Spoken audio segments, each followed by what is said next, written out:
ASP Wazirabad Mohammad रज़ा साहब आजकल जो है पतंगबाजी के हवाले से काफ़ी मुहिम चल रही है और उसके बाद मंशियात के हवाले से काफ़ी इन्होंने प्रोग्रेस दी है। तो इनसे बात करते हैं। सर अस्सलाम वालेकुम। बहुत शुक्रिया आपने टाइम दिया। सर पतंगबाजी के हवाले से एक बर्निंग इशू है हमारे मुल्क में, आप इसके हवाले से क्या कहेंगे? नवीद साहब थैंक यू वेरी मच। आज और स्पेशली पिछले 4 हफ्तों से हमारा मेन फोकस है कि हम पतंगबाजी और बसंत का जो त्यौहार है इसको ख़ास करके पतंगबाजी के पर्सपेक्टिव से होने से रोकें।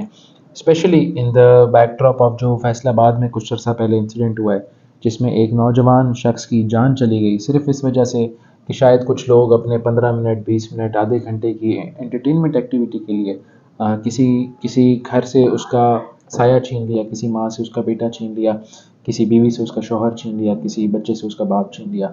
मेरे ख़्याल से हमें और तमाम आप लोगों के थ्रू, सोशल मीडिया के थ्रू ये पैगाम सारे घरों तक पहुंचाना चाहिए कि सोशल मीडिया के पतंगबाजी जो है ये एक नाकाबिले कबूल जुर्म है, इसकी हम सज़ा देंगे और बल्कि अंडर द रीसेंट चेंजेस हम 324 यानी अटेम्प्ट टू मर्डर की FIR उन पर देंगे ताकि उनको उससे छूटने में भी जो है और भी ज़्यादा एफर्ट्स करनी पड़े। सर मंशियात जो है हमारे माशरे का नासूर है, नौजवान नस्ल जो है ख़राब हो रही है, इसके बारे में आप क्या कहेंगे? देखें डेफिनेटली मंशियात का जैसे कहते हैं कि सिर्फ जो बंदा यूज़ करता है वो उससे इफ़ेक्ट नहीं होता बल्कि उसका पूरा ख़ानदान उससे इफ़ेक्ट होता है। और मैं तो कहता हूँ उसका ख़ानदान नहीं बल्कि पूरा मुल्क भी उससे इफ़ेक्ट होता है। फॉर एग्ज़ाम्पल अगर मेरे यूथ, मेरे नौजवान नशे की आदत पे लग जाएं तो ज़ाहिर सी बात है इस इकॉनमी में मुझे लेबर सप्लाई कौन करेगा, इस इकॉनमी को आगे कौन चलाएगा, एक इकोनॉमिक बर्डन वो बन जाएंगे।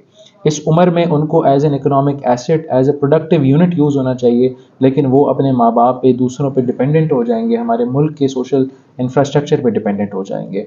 इसके अलावा उनकी जो अपनी तरबियत ख़राब होगी, उनके जो अपने उनको नुकसानात होंगे, हेल्थ जो है उनकी तबाह हो जाएगी, उनकी इकॉनमी तबाह हो जाएगी, उनकी फैमिली तबाह हो जाएगी। उनको एक लेबल लगा दिया जाएगा कि ये एक नशेई है और इस लेबल से फिर चाहे वो उससे वापस ख़ुद को रिवर्ट भी कर ले वो अपनी जान नहीं छुड़ा सकेगा। तो मेरे ख्याल से इस नासूर के ख़िलाफ़ कोऑर्डिनेटेड एक्शन के थ्रू हम जो है वो टास्किंग करेंगे और इसको जो है इंशाल्लाह ताला ख़त्म करके क्राइम थे उसको रोकथाम के लिए क्या इक़दाम किए कि उसमें यकीनी तौर पर कमी आई? देखिए जी, मैं आपको बताता चलूँ, कुछ अर्सा पहले जब हम अलीपुर में मिले थे, अलीपुर में शॉप रॉबरीज अपटिक पे थी।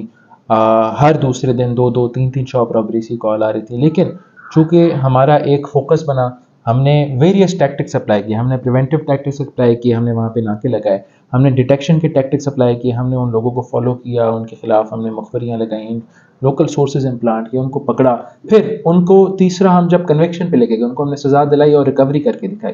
तो जाहिर सी बात है जब एक कोऑर्डिनेटेड एक्शन होगा, एक प्लानिंग के थ्रू हमारी चीज़ चलेंगी तो इंशाल्लाह ताला हम स्ट्रीट क्राइम को इसी तरह ही आगे अपने कंट्रोल में रख सकते हैं। सर कि जो भी साहिल है वो ऐसे सबान के बजाय आपसे मिलने में जनाब जी प्रायोरिटी महसूस करता है, आपको मिलने में जनाब फ़ख्र महसूस करता है, यानी कि अलीपुर चट्टा मुख्तलिफ जितने भी थाना जाता है वो प्रॉपर आपसे मिलते हैं, अपनी दादरसी के लिए आते हैं, इसकी असल वजह क्या है? देखिए उनका ज़र्फ़ है। मैं समझता हूँ कि इससे बड़ा कोई एजाज़ नहीं होगा कि अलीपुर चट्टा तहसील से 1 घंटा सफ़र करके मुझसे लोग मिलने आते हैं और फिर मैं इंशाल्लाह ताला अपनी पूरी जान से, अपनी पूरी हिम्मत से कोशिश करता हूँ कि मैं उनके मसाइल का हल करूँ ताकि उनको किसी और फोरम पे जाने की ज़रूरत ना पड़े। हमारा मेन मकसद ही ये है कि हम इमीडिएट, स्विफ्ट और जस्टिस जो है वो डिलीवर करें आपके डोर स्टेप पे। और मैं इंशाल्लाह ताला ये भी कोशिश करूँगा कि मैं हफ्ते का कोई 1-2 दिन अलीपुर चट्टा में बैठना शुरू कर दूँ, वहीं पे खुली कचहरी लगाऊँ ताकि मुझे लोगों से मिलने में और भी ज़्यादा आसानी हो।